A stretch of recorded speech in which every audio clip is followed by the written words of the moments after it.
The rain was falling heavily around midnight, so Amarachi woke up to close her windows, which she had forgotten to close. Suddenly, she heard voices outside. "Let's finish this man and leave before someone sees us," shouted one of the two masked men. "George, don't stab this man. Remember our boss said we should finish him off in a painful way.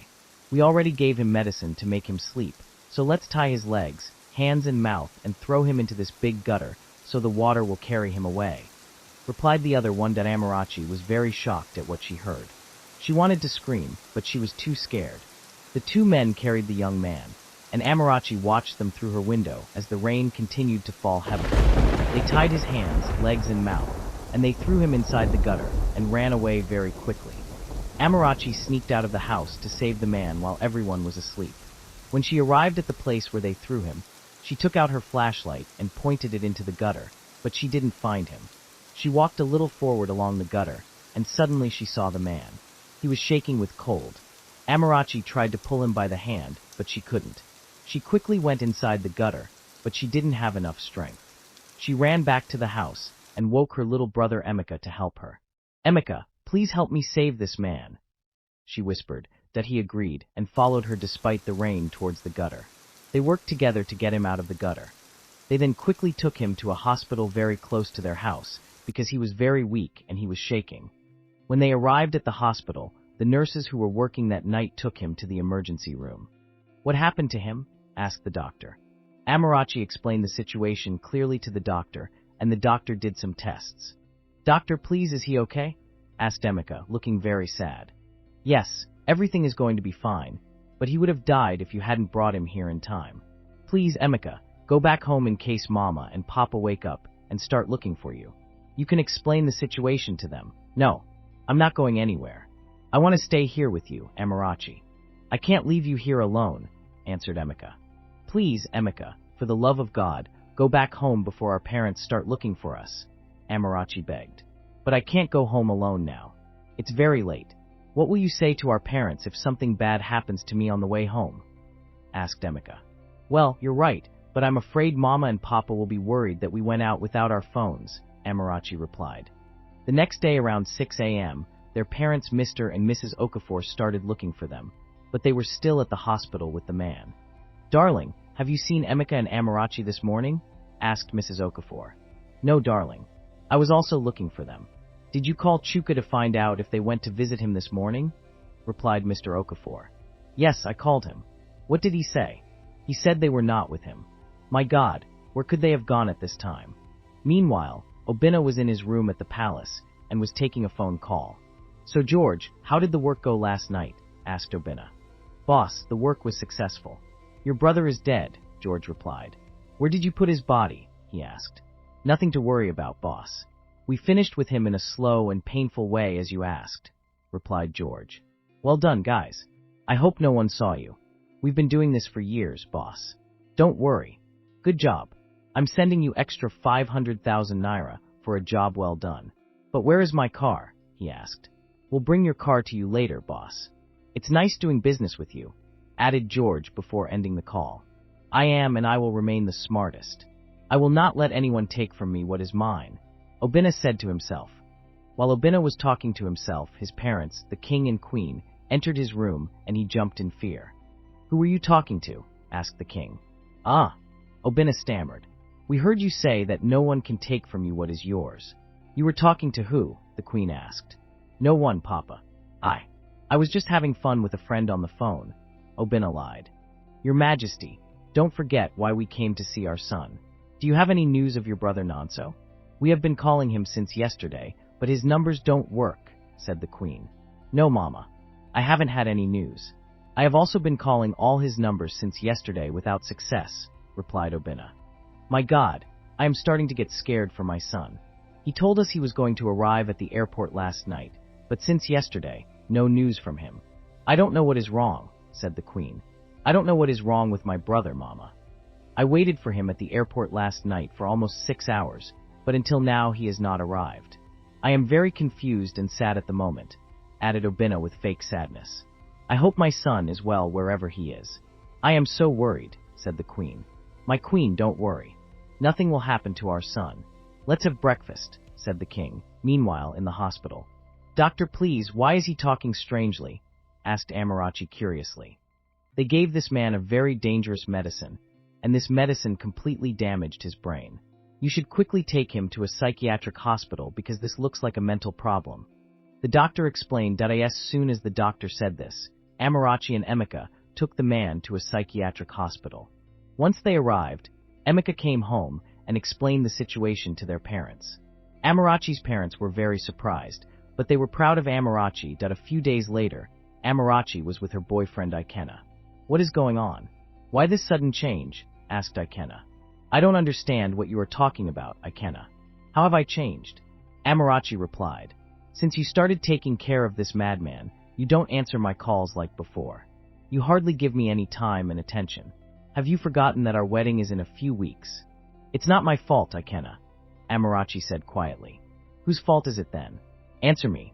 Stop shouting at me, Ikenna. I just told you that it's not my fault. With the way things are going every day, and the way you speak to me badly, I'm starting to lose faith in our marriage." "So what did you just say?" Ikenna asked angrily. "Listen, Ikenna, I'm really stressed at the moment. I'm taking care of a man, and the doctor said he's crazy. I have to stay with him because there's nothing on him to show where he comes from, no phone, no ID. Instead of you understanding and helping me, you're here shouting at me. So it's for this stupid reason that you dare to say that our marriage can't work? Are you going crazy or what?" Ikenna shouted. "Listen, Ikenna, I don't know where to start to make you understand, but I'm very confused right now." She started to cry. "But why are you crying, darling?" asked Ikenna. "Please tell me because you worry me." "Ikenna, I'm so sorry. I've completely lost my feelings for you. I don't know if what I felt for you was true love or because of what you do for me and my family. I think I have feelings for the man I'm taking care of. The feelings I have for him are very strong. I don't know if it's love, Ikenna, but I just can't control my feelings for him." "What are you talking about?" "Are sick. Our wedding is in a few weeks, and you're telling me you have feelings for a madman? Are you joking?" "No, Ikenna, I'm not joking. I swear on my life, ever since I've been taking care of this man, my mind and heart are not the same as before. The feelings I have for him are simply out of my control. I've never been so close to a person like this in my life. I can't get out of this. I don't know what I'm going to do to get rid of my feelings for him because what's happening to me is stronger than me. I'm so sorry, Ikenna. So this is how you want to pay me back for everything I've done for you and your family? I moved you and your family from the village, and I rented you a nice house here in town because of the love I have for you. Today you have the mouth to tell me that you no longer have feelings for me, that you are in love with a dirty madman that you know nothing about. Ikenna, I am really sorry, but it is not my fault. My feelings for this man are beyond my control. If I hear you say that again, you have feelings for this madman, I will hurt you. Do you know that I can harm you right now and nothing will happen? I want to destroy you," added Ikenna with deep anger, grabbing her neck. "Leave me alone, Ikenna. What have I done to you that you want to hurt me?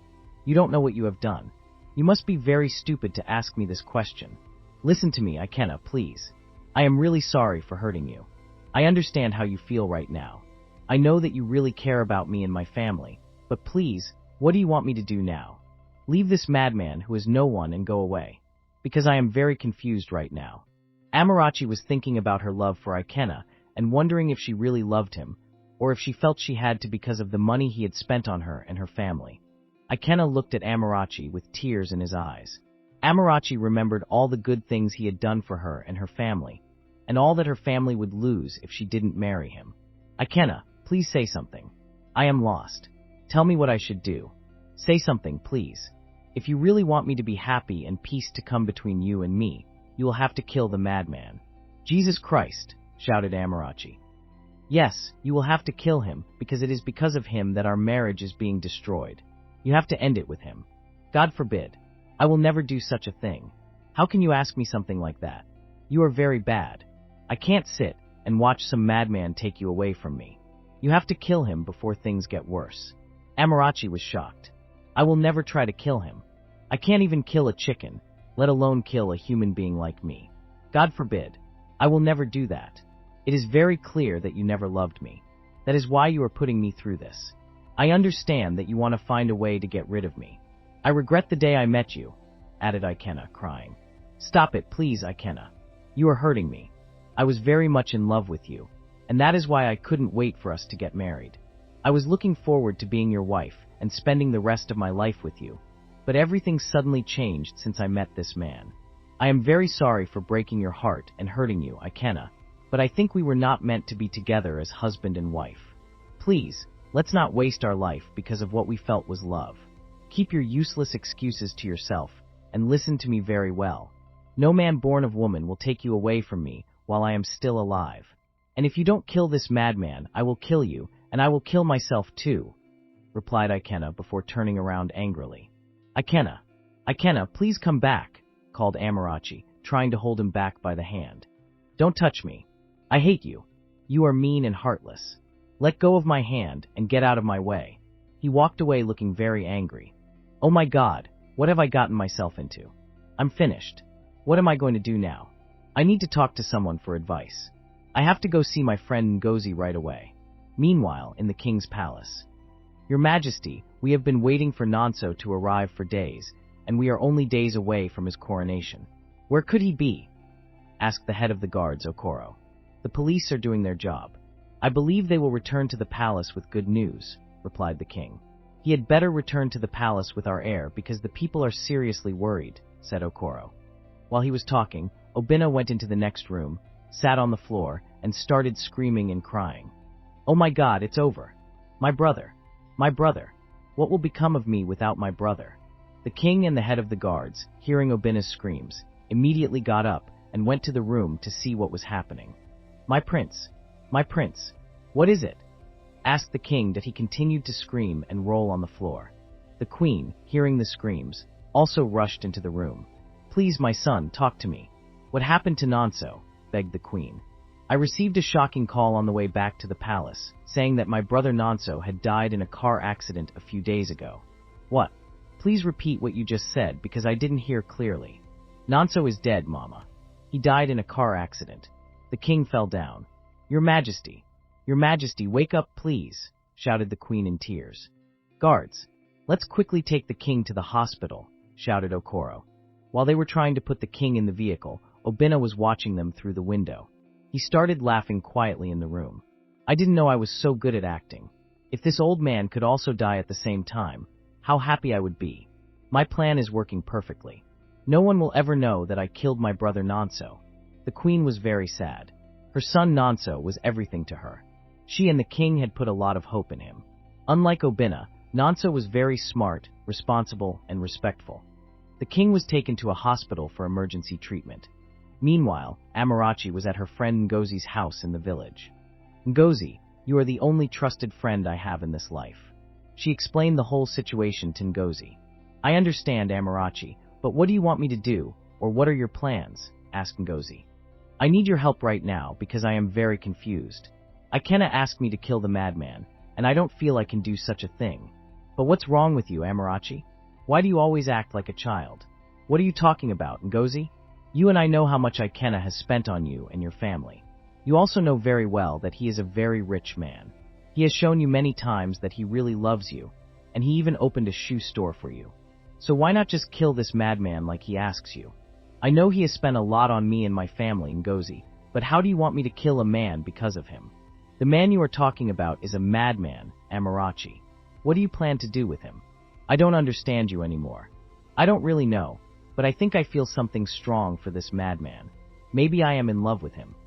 You are truly the funniest girl I have ever known. Let me tell you that if you lose Ikenna because of your foolishness, you will cry and regret it all your life. The sooner you kill the madman, the better it will be for you. Don't forget that your wedding is in a few weeks. It is not difficult to kill the madman. He is crazy and worthless. He is like a problem for you, so remove him from your path before he ruins your future. That is the best advice I can give you as your friend. When Amarachi got home, she started to remember all the beautiful moments she and Ikenna had shared, and she also remembered all the amazing things Ikenna had done for her and her family. She finally decided to kill the madman. She went to Ikenna and told him that she felt ready to kill the madman. Ikenna became very happy. Are you serious, darling? Asked Ikenna. Yes, I am serious. I decided to end it once and for all. So please tell me how I should do it before I change my mind again. I will send you 100,000 naira right away to your account. You will use it to cook the man's favorite food. Before you finish cooking, I will bring you poison to put in the food and in his water. When he eats it, he will sleep and never wake up. Okay, Ikenna, that is a good plan. Are you still going to town tomorrow? Asked Ikenna. Yes, answered Amarachi. So what do you want me to buy you, my love? Whatever you want, Ikenna. Don't worry, my love. I will surprise you when you get rid of this madman. Ikenna, I am ready to give up everything for our love. When the madman dies, the strange feelings and love I have for him will also die. Good. I have to go to my shop. Don't forget what we planned, added Ikenna. Ikenna was very happy that a few days later, the queen was still with the king in the hospital. Doctor, please, have you been able to understand what is wrong with the king? It has been 5 days now since we brought him here, and you still haven't told us what is wrong, asked Okoro. Sir, we have done several tests, but there is no specific disease in his body, so there is nothing medically wrong with him. The king is just suffering from the loss of his child. My queen, I think we have to take the king to another country for a complete medical checkup, suggested Okoro. I agree with you, because I have also thought about it recently. I will tell our doctors, and we will take the king as soon as possible, added the queen. Suddenly, Oena became angry. Mama, my father is not going anywhere. If he wants to die, let him die. He is old enough to die, and anyway, we will all leave one day. Prince Oena, have you suddenly forgotten who your father is? Don't you know that if the king dies in this state without knowing exactly what killed him, there will be big problems in this kingdom? Asked Okoro. My father is already old, so there is no need to waste money on him. But how dare you talk about your father in this way? You are going crazy. The queen slapped him hard. Mother, you just slapped me? Asked Oena, touching his cheek. Oena, I will slap you again and again if you don't behave like the prince that you are. While she spoke, the king moved. Your Majesty, you are awake? Asked the queen. Oena held his face and left the hospital angrily because all his prayers were that the king would die so he could be crowned. 5 hours later, Amarachi came back from work with the poison she had gotten from Ikenna. She started preparing the food. After she finished, she put the food in a white container and added the poison. After she finished everything, she took her bath and got dressed. Then she walked towards the exit of the house when she received a video call from Ikenna. So she sat in the living room to answer the call. Good evening, my love. Where are you with our plan? Did you already give him the food? I am about to go to the hospital right now. You put the poison, right? Yes, in fact, I put the whole bottle. I am proud of you, my love. When you come back, don't forget to call me, please. I won't forget. I love you, darling. I love you too, she replied before ending the call. Once the call was over, she started answering some WhatsApp messages. While she was writing, she became sleepy and started to sleep. While she was sleeping, she had a strange dream. In this dream, she was in front of a gate, and she saw the madman dressed as a very rich and famous king, and he was sitting on a golden chair. Kings, governors, senators, traditional chiefs, and other high leaders were honoring the madman that I end the dream. She stood in front of the gate, and when she wanted to enter, Ikenna grabbed her from behind and tried to stop her. Let me go, Ikenna. Let me in, she shouted in the dream. You belong to me. Let's go home. No, I can't come with you. Let me go. Suddenly, the guard came out and went to the gate to close it. Amarachi bit Ikenna's hand hard. Ikenna left her, and she rushed inside. Immediately after entering the compound, she woke up from her dream. So it was all just a dream, she said. She was sweating from her face. I don't think this madman is an ordinary person.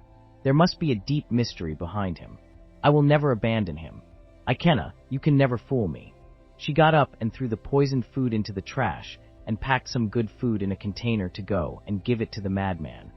When she arrived at the madman's place in the hospital, she started asking him questions, but the madman didn't even bother to answer her. He was just laughing strangely and eating his food happily. As night came, Ikenna started calling Amarachi to find out if the madman had eaten the poisoned food, but Amarachi ignored all his calls. The next day, Ikenna went to Amarachi's store. I've been calling you since yesterday, but you just refused my calls. I can't understand you, Amarachi. Honestly, I'm not interested in you anymore, Ikenna. I told you I was deeply in love with the madman, but you kept trying to make me kill him when he is innocent. If you want me to kill the madman because I love him, that means you would kill me too when you find someone better than me. Ikenna, I am really sorry to say this, but I am no longer interested in marrying you. Here is your engagement ring. I know how much money you spent on me and my family, but I am really sorry." Ikenna was red with anger. He went and told everything to his family and Amarachi's family. Amarachi's parents became very angry with her. Both families called Amarachi and Ikenna to solve the problem. During the meeting, Amarachi stood by her decisions despite all the advice and even the begging of her parents. The wedding was cancelled. After the meeting, Amarachi's father threw her out because the house was rented by Ikenna. Ikenna took back Amarachi's shop. He took back the phone and everything he had bought for her. With her back against the wall and no longer having a roof to live under, she used the money from her shoe shop and went to rent a small apartment. Then she went to take the madman with her, and she decided to live under the same roof with him because they both understood each other very well. Amarachi took care of the madman with her last money and cared for him. Months after their move, one night Amarachi was very excited and really needed someone to be close to her to calm her feelings. Her desires were out of control. Her former boyfriend Ikenna was no longer there to satisfy her. Having no other choice, she got close to the madman, and they slept together. Anyway, she loved him. A few months later, she discovered that she had become pregnant by him. Scared, she went to tell her friend Ngozi. Ngozi called Ikenna on the phone to tell him that Amarachi was pregnant by the madman. When Ikenna learned the news, he could not believe that Amarachi left him to go and get pregnant by a useless madman.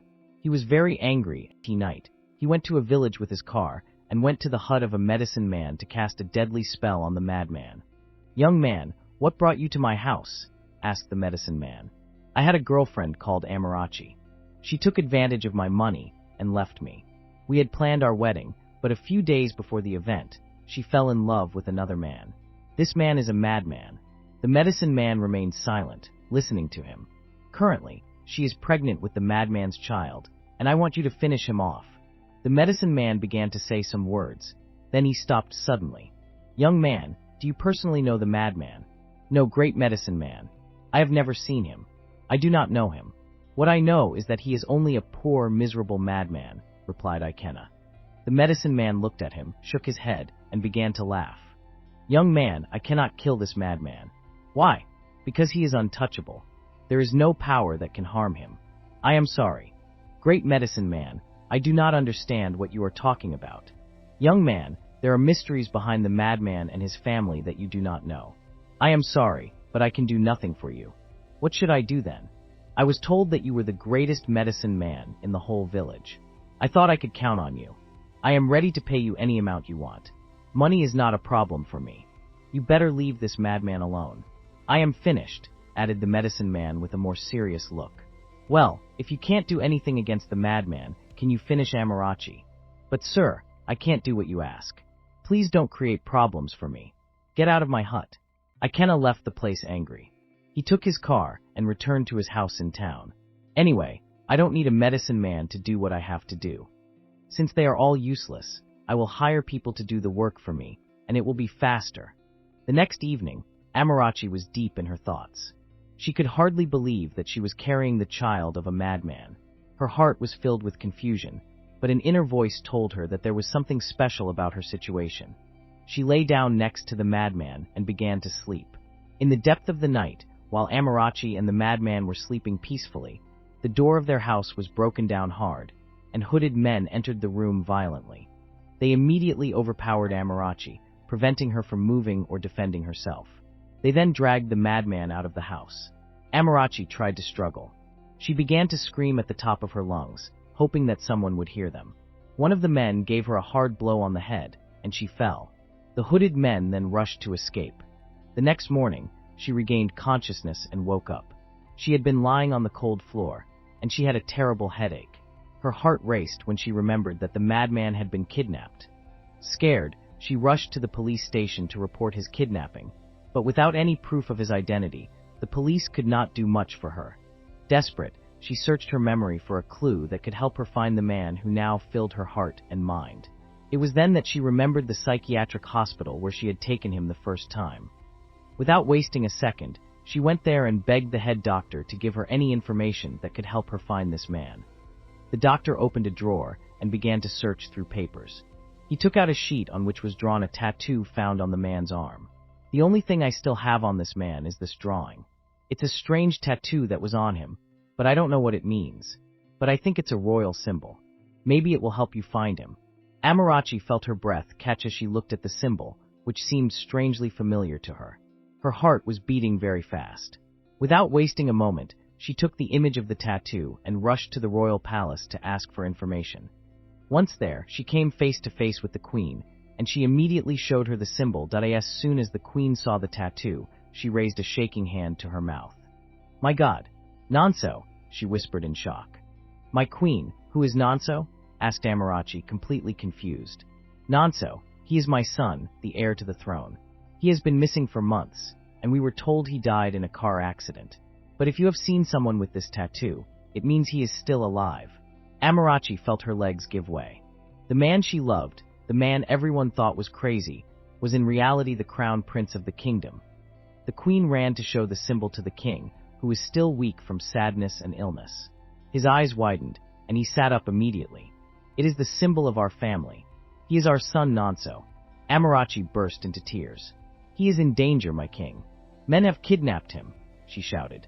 The king, suddenly filled with new strength, immediately gave the order to the royal guard to get a team together and go in search of the missing prince. Meanwhile, Ikenna's men had taken Nonso to a far forest. Ikenna wanted to see with his own eyes the end of the man who had stolen Amarachi from him. "You humiliated me, and now I will make sure that you will never see your child," whispered Ikenna with deep hatred that he signaled to his men, and one of them took out a sharp weapon, ready to finish the job. But suddenly, a siren sound tore through the silence of the forest. Hundreds of royal soldiers, together with policemen, burst in, surrounding Ikenna and his men. "Let go of the crown prince immediately," they shouted. Scared, Ikenna tried to run away, but he was quickly caught. Nonso, although weak, was immediately rescued and taken back to the palace under heavy protection. The royal family, being a family with great means, had him taken to the largest hospital in the country. A few days later, after many medical examinations and intensive treatment, Nonso fully got back his memory that he remembered everything. His arrival at the airport, his kidnapping planned by his brother Oena, the drug he had been given to make him forget, and above all, the love that Amarachi had given him while he was mad.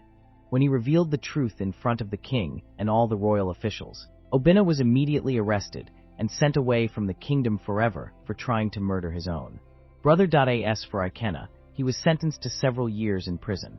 The entire kingdom celebrated the return of their beloved prince, and the king, in a gesture of gratitude, publicly said, "This woman saved our son. She deserves to be honored." All the members of the royal palace were proud of her. She was invited to live in the palace alongside the man she loved and their future child. A few months later, she gave birth to a beautiful little boy, heir to the throne and future prince of the kingdom. And this is how the young woman, rejected by her own family for having chosen love of the heart rather than money, realized that her love was not foolish. She had not saved a simple stranger, she had saved her destiny. Moral of the story: do not trust anyone completely in this life.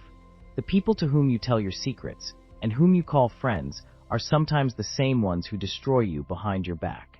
Always follow your heart, and good things will come to you. Thanks for watching till the end.